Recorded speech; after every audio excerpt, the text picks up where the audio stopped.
Hello, hello, hello mga ka-fresh at syempre ang ating mga kaibigan, ang Kim Paulandia at iba pa nating mga friends online.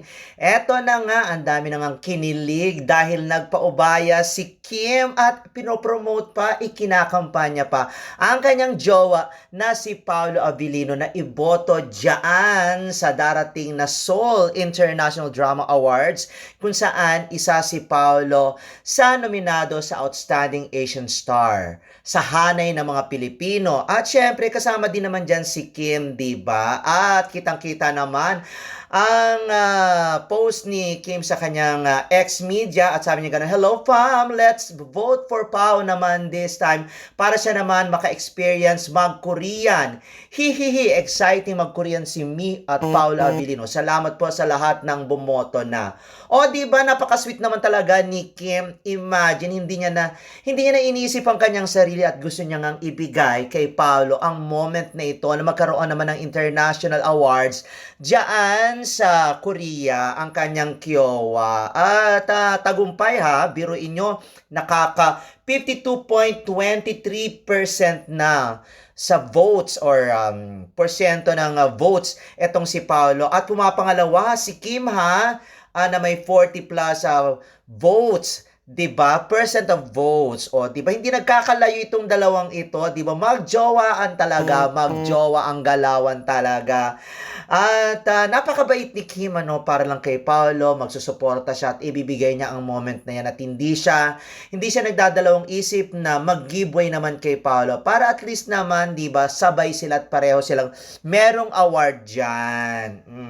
At baka naman kasi pag pumunta si Paolo sa Seoul, baka naman makaray niya si Kim.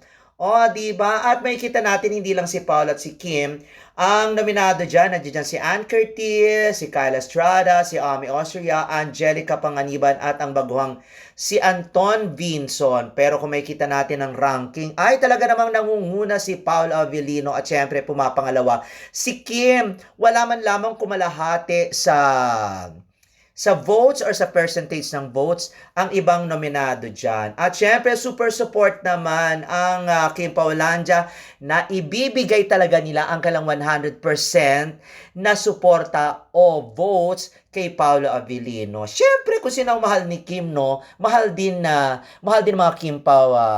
Kung sino mahal ng isang Kim, no, mahal yan ng buong Kim Paulandia. At kung sino man mahal ni Paolo, 'di ba? Syempre, susuportahan niya ng buong Kim Paulandia. Ganon bigayan lang. O 'di ba ang saya-saya?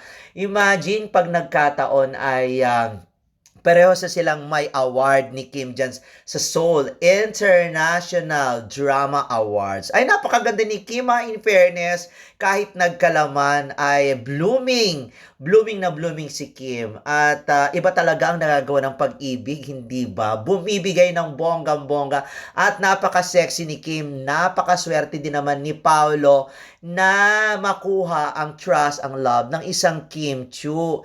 At syempre, abangan na lang natin ang iba pang mga kaganapan ng Kim Pao sa July dahil ito yata ang buwan para umpisahan na ang shooting ng production ng kanilang bagong serye, ang Kopino, na gagawin o ititape yan dyan sa Korea at sa Pilipinas. Naku, panibagong kilig na naman to mga ate.